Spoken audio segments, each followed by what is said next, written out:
मगर ये इनके जीवन का बेस्ट कार्य है, ये मैं बोल देता हूँ। क्या बात, फिर वाह। तो इसके बारे में जानकारी लेनी जरूरी है ना? हर आदमी ग्रो होता है, हर आदमी अच्छा होता है, हर आदमी आगे बढ़ता है और उसके जीवन के काम बढ़ते चले जाते हैं।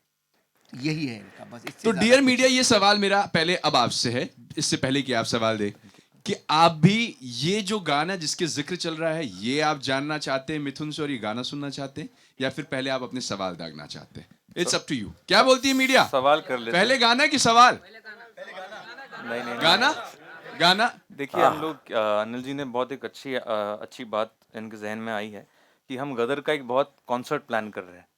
तो हम बाकायदा क्योंकि हम प्रेस के लिए खास रूप से उन गानों का प्रीमियर प्लान करना चाह रहे हैं, बाकायदा लाइव उनको हम पेश करना चाह रहे हैं। तो मैं चाहता हूँ कि वो मोमेंट हम बचा के रखें, आप लोग से यही मेरी दरख्वास्त है आज की, वो मोमेंट को बचा के रखें। मैं कुछ गाने के बारे में ज़रूर कुछ ट्रिविया शेयर कर दूंगा, लेकिन पहले हम कुछ सवाल कर लेते हैं जो उदित जी से भी आप लोग जानना चाहते हैं, अनिल जी से भी, फिर आगे बढ़ते हैं। डन रहा। सो डियर मीडिया, अब आपकी बारी है, आप अपने सवाल पूछ सकते हैं। शर्मा जी, आपने कहा कि गदर जो थी वो आइटम बम था, तो इसको आप क्या कहेंगे? मैंने ये नहीं कहा गदर एटम बम था, मैंने कहा कि जब दूसरी कथा आएगी तो मुझे फील होना चाहिए कि एटम बम में ब्लास्ट होने के लायक है, तो ही मैं उसको लेके आऊँगा। मुझे ऐसा लगता है कि गदर टू की कथा जब मुझे लगा कि एटम बम है तो ही मैं लाया। मेरे 100 इंटरव्यू में ये बात मैंने कही है और मुझे एहसास हुआ और ये 100% मुझे लगा कि ऐसी कथा है तो मैं लेके आया हूँ। और गदर तो गदर थी, गदर के लिए कोई शब्द बोलने की ज़रूरत ही नहीं है। गदर के लिए सिर्फ इतना ही बोलना काफ़ी है कि गदर थी वो। गदर, सही बात। हाय, रूना फ्रॉम वेब दुनिया। आप इनफैक्ट मिथुन जी आपसे स्पेशली सवाल करना चाहूँगी, जब ये फिल्म का गाना आया था सर्टनली अनिल जी बहुत पसंदीदा था। इसमें एक इंस्ट्रूमेंट बजाया गया था असल वाले में, बेला बहार, और ये एक एंडेंजर्ड इंस्ट्रूमेंट कहा गया था और उसमें APJ कलाम साहब खुद आए थे उस इवेंट को, वो मुख्य अतिथि थे जी क्या वो बेला बहार यहाँ पर भी यूज हुआ है क्योंकि रीअरेंजमेंट है, जी, या जी। उस इतने खूबसूरत वाद्य यंत्र जो उसमें यूज किए गए थे उसका भी जी। आपने इस्तेमाल किया है?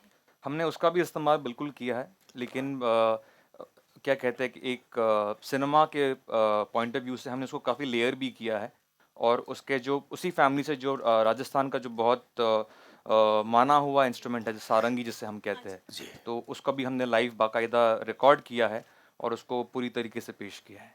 Thank you. क्या उदित बात, सर। बहुत अच्छा। हाय हाय सर, मेरा सवाल उदित सर से है।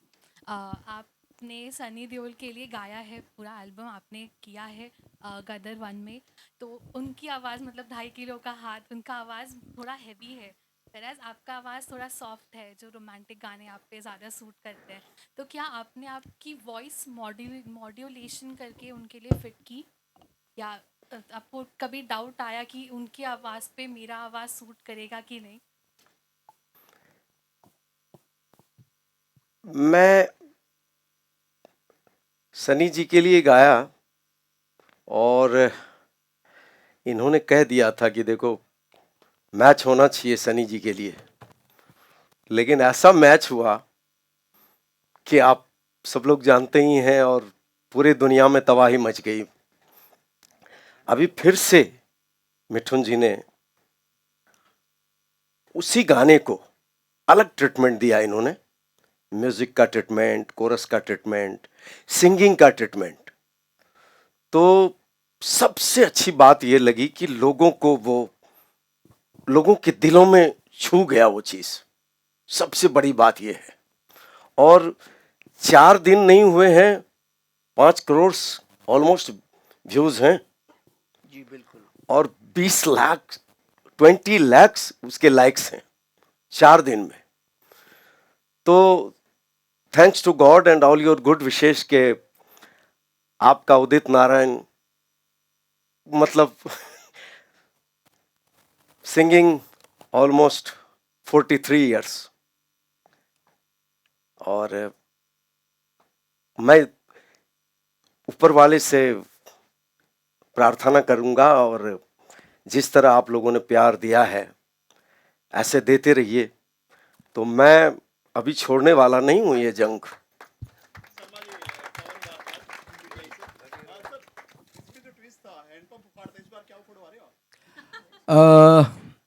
ये पर्दे पर ही देखो तो ज़्यादा बेटर ना, सारे चीज़ें आप यहाँ क्यों खोलना चाहते हो? पर्दे के लिए तो रखो ना। पूरा भारत पूछ रहा है कि क्या उखड़ रहा है, तो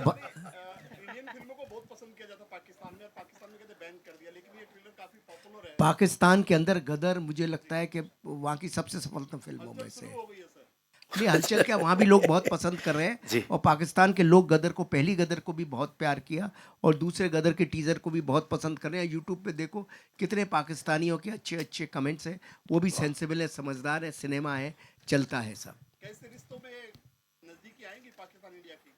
देखिए फिल्में इसीलिए बनती है ताकि रिश्ते मजबूत हो सकें। पिछली गदर में भी हमने यही कहा था कि मोहब्बतों से ही सारी दुनिया चलती है, मोहब्बतों के बिना कुछ नहीं चलता। और और इसके अलावा हम और कह भी क्या सकते हैं, हम तो कह ही सकते हैं बात अपनी, इसमें भी हमने कुछ कहा है और लेकिन सामने लोग सुनते भी हैं। ऐसा नहीं है कि पाकिस्तान के आवाम तो सुनती ही है, बाकी मैं सियासी के बारे में बात नहीं कर सकता। तो सियासतदान ऐसे भी है जो सुनते भी हैं, दोनों तरफ।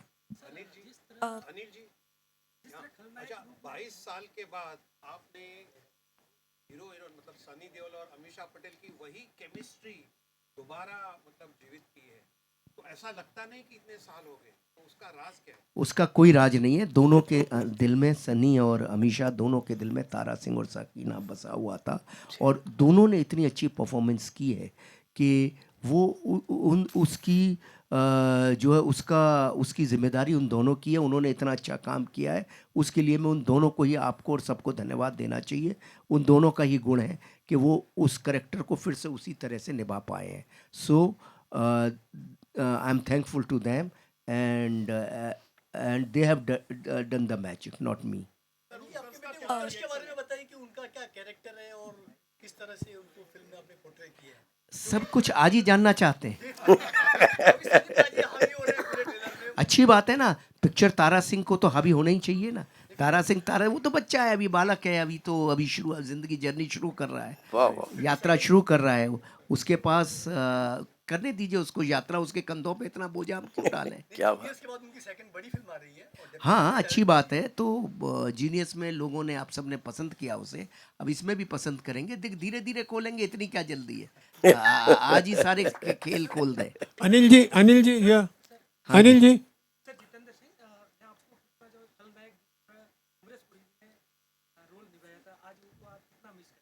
मैं बहुत मिस करता हूँ अमरीश जी को, जो उनका मैं क्या पूरा विश्व, भारत, हर कोई मिस करता है। और काश 3 लोग हैं जिनको, जो इस फिल्म में नहीं हो पाए, अमरीश जी, विवेक शौक, बख्शी साहब, और उन सबको हम सब मिस करते हैं। अभी सर ये भी फिर मैंने कहा, फिर सारी चीज़ें खोलना चाहते हो यार। कुछ अनिल पर्दे जी, के लिए रहने दो ना, पिक्चर 11 अगस्त के लिए कुछ तो रहने दो। अनिल जी, अमरीश जी से जुड़ी सर ट्रिविया आप बता सकते हैं जी? कि उनको अमरीश जी से जुड़ी ट्रिविया आप बता सकते हैं, जब उनके पास स्क्रिप्ट लेकर आप गए थे, क्या बातचीत हुई थी, क्या कहा था कि अमरीश जी, यार ये किस्से मैं कितनी दफ़े कह चुका हूँ, 20 साल से ये किस्से कह रहा हूँ। अभी कोई नई बात करो ना। अमरीश जी को पसंद आई थी, अमरीश जी रो आंसुओं से, उनकी आंखों से आंसू गिरते रहे थे जब उन्होंने ये कहानी सुनी थी, और वो उनकी परफॉर्मेंस में दिखा है। अमरीश जी का कोई रिप्लेसमेंट है नहीं, ना उनको कोई बदल सकता है। Anil ji, my question is, कहाँ है? या राजीव, हाँ जी। हाँ, बख्शी साहब तो नहीं रहे, तो आपने सईद कादरी को क्यों चुना, और उत्तम सिंह जी है फिर भी आपने मिथुन जी को क्यों चुना? देखिए, ऐसा होता है कि उत्तम जी हैं, उत्तम जी के गाने हम ले ही रहे थे। एक समय और वक्त के साथ हर चीज़ थोड़ा थोड़ा बदलती है, हमें थोड़ी थोड़ी नई साउंड चाहिए थी। ऐसा नहीं कि उत्तम जी सक्षम नहीं थे वो नई साउंड देने के लिए, पर मुझे ऐसा लगा कि प्रोजेक्ट के लिए और अपने लिए और इस फिल्म के लिए मिथुन जी मुझे ज़्यादा एप्ट लगे। मुझे लगा कि जिस तरह की साउंड मैं सोचता हूँ वो मिथुन जी ज़्यादा बेटर देंगे। इसका मतलब ये नहीं कि उत्तम जी नहीं दे सकते थे, पर ये एज ए डायरेक्टर मेरा परसेप्शन था। एंड बख्शी साहब, मतलब वाई अब बख्शी सईद साहब को कादरी, मैं कहाँ से ले आऊँ? बख्शी साहब के वर्ड्स तो मैंने लिए ना। पेट्रियोटिक फिल्म के पुराने गाने हैं? पेट्रियोटिक फिल्म है, did you got inspired from the old songs of patriotic films of Mohammed Rafi? क्या बोल रहे हैं आप? मैं मिथुन जी से पूछ हाँ, रहा हूँ, पूछिए। क्योंकि ये पेट्रियोटिक फिल्म है, तो did you inspired from the old patriotic songs of Indian film industry? How you made this new songs? देखिए, एज अ एक संगीतकार होने के नाते मेरे फादर हमेशा मुझे कहा करते थे कि इतिहास को नहीं जानोगे तो भविष्य कभी बना नहीं पाओगे। तो वो जो काम है जो हमारे बुजुर्गों ने किया है, जो पेट्रियाटिक सॉन्ग्स मदन मोहन साहब के रहे हैं, हकीकत फिल्म के गाने और भी इतने सारे लेजेंडरी गाने हैं, वो मेरे सिस्टम का बिल्कुल हिस्सा है। लेकिन जैसे आपने कहा कि एक आर्टिस्ट जो है वो अपनी नज़र से दुनिया को देखता है, तो जब मैंने गदर 2 का नरेशन लिया, मैं अनिल जी ने मुझे बाकायदा डिनर पे बुलाया था और उन्होंने मुझे 2 घंटे का नरेशन दिया और उस वक्त मैं बड़ा मुतासिर हुआ क्योंकि मैंने देखा कि इतना काम करने के बाद, इतना अचीव करने के बाद भी जो पैशन इनके अंदर मैंने देखा, आप लोग को जान के बहुत खुशी होगी कि इस जीवन के इस स्तर पर होकर भी वो इतने इंटीमेटली इन्वॉल्व थे नरेशन में और बाकायदा नरेट करते करते इनकी आंखों से आंसू आ गए थे और हमें एक 10 मिनट का ब्रेक लेना पड़ा। मैं इन चीज़ों से बहुत मुतासिर हुआ, इस पूरी घटना से मुतासिर हुआ और फिर जो वो कहानी है जिसमें देशभक्ति कहीं ना कहीं उसके हृदय में बहुत गहरी तरीके से उतरी हुई है, उसको मैंने अपने तरीके से और अपने पॉइंट ऑफ व्यू से गानों में एक्सप्रेस किया है। तो I think that answers the question. I hope. Hi. Udit ji, right. to your left corner, please. Oh, sorry to interrupt. Only last 2 questions we are taking after this. Please, can I? Sir, yeah, you can take it. Udit ji, Mayur here from Beyond Bollywood. सबसे पहले तो आप सभी को बधाई, बहुत प्यारा गाना है। मतलब ऐसा लग रहा है कि मैं फिर से 21 साल का हो गया हूँ, लेकिन फिर भी ये नया गाना एक वैसा एहसास देता है। उदित जी, जो मेरा एक ऑब्जर्वेशन था as a very humble I would say listener, कि नॉर्मली हम जब आपकी आवाज़ जब सुनते हैं तो एक विजुअलाइजेशन भी रहती है जिसके अंदर आपका जो हंसमुख नेचर है, आपकी बॉडी लैंग्वेज है, वो कहीं ना कहीं वो आपके जो गाने हैं जो लेजेंडरी सॉन्ग्स है उनमें वो ना हमें वो झलक दिखती है। यहाँ आपने ऑब्वियसली शुरू में जिक्र किया झरने का, तो शायद मेरी नज़र में, शायद मैं गलत हो सकता हूँ, वो एक स्टिल रिवर की तरह था। सो सर, इस चीज़ के बारे में कुछ आप कहेंगे कि मतलब आपने ब्रीदिंग शब्द का इस्तेमाल किया कि यहाँ पे बहुत डीप करना है, तो उसके बारे में थोड़ा और इलेबरेट कर सकते हैं? क्योंकि वो जो आपके एक एटीट्यूड है, एक हैप्पी एटीट्यूड, स्माइलिंग सिंगर, वो शायद यहाँ पे आपको उसको थोड़ा कंट्रोल करना था। देखिए, काम जो है, आप कितना भी काम कर लीजिए लाइफ में, लेकिन जिसको हम वर्कहोलिक बोलते हैं ना, वो जिसको काम करना है वो काम को छोड़ता नहीं है और वो लगा रहता है। तो बीइंग ए फार्मर सन, मतलब एक किसान का बेटा होते हुए एक ड्रीम थी कि मुझे सिंगर बनना है, तो बहुत मैंने सेक्रीफाइस किया लाइफ में, तपस्या की है। ये भी एक तपस्या ही है कि आज 22 साल के बाद भी एक यंग म्यूजिक डायरेक्टर मुझसे गाना गवा रहे हैं और वो खुश होते हैं। तो ऊपर वाला ये कहता है कि उदित नारायण, अभी भी जर्नी बाकी है तुम्हारा, तो अच्छा काम अगर करें लाइफ में तो आप सब लोग अप्रिशिएट करेंगे ही। तो म्यूजिक एक ऐसी चीज है, ये तो एक अथाह सागर है। बड़े बड़े गुणीजन बोलते हैं कि एक जन्म क्या 7 जन्म भी कम है म्यूजिक संगीत के लिए। ये सही है। लता जी का भी आशीर्वाद उतना ही मुझे मिला।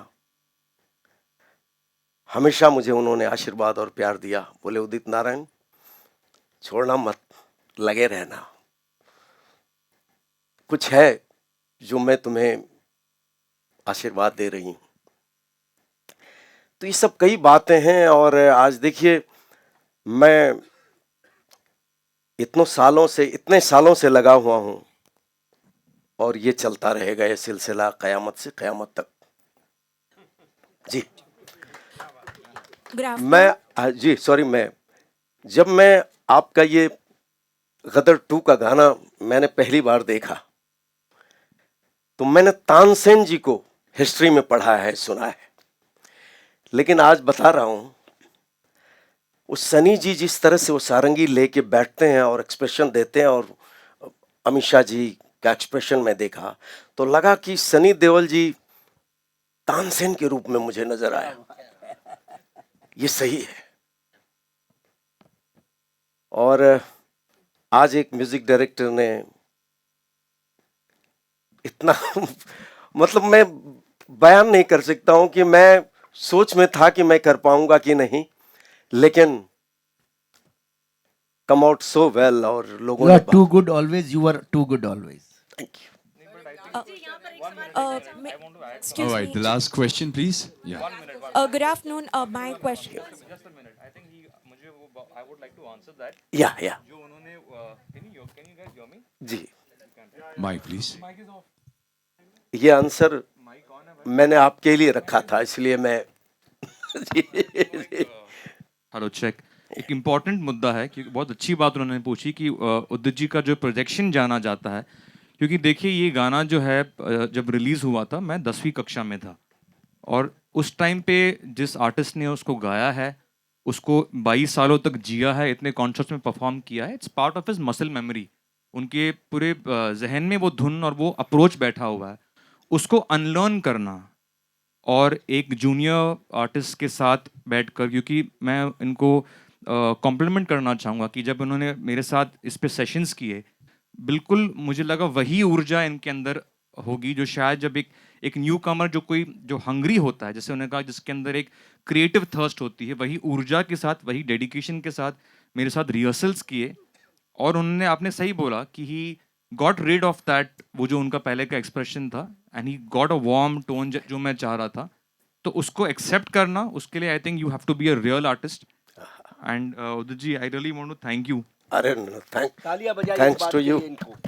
क्या बात, क्योंकि मुझे डिफिकल्ट बात है ये जो बोल रहे हैं कि अनलर्न करके दोबारा करना ये आसान नहीं है।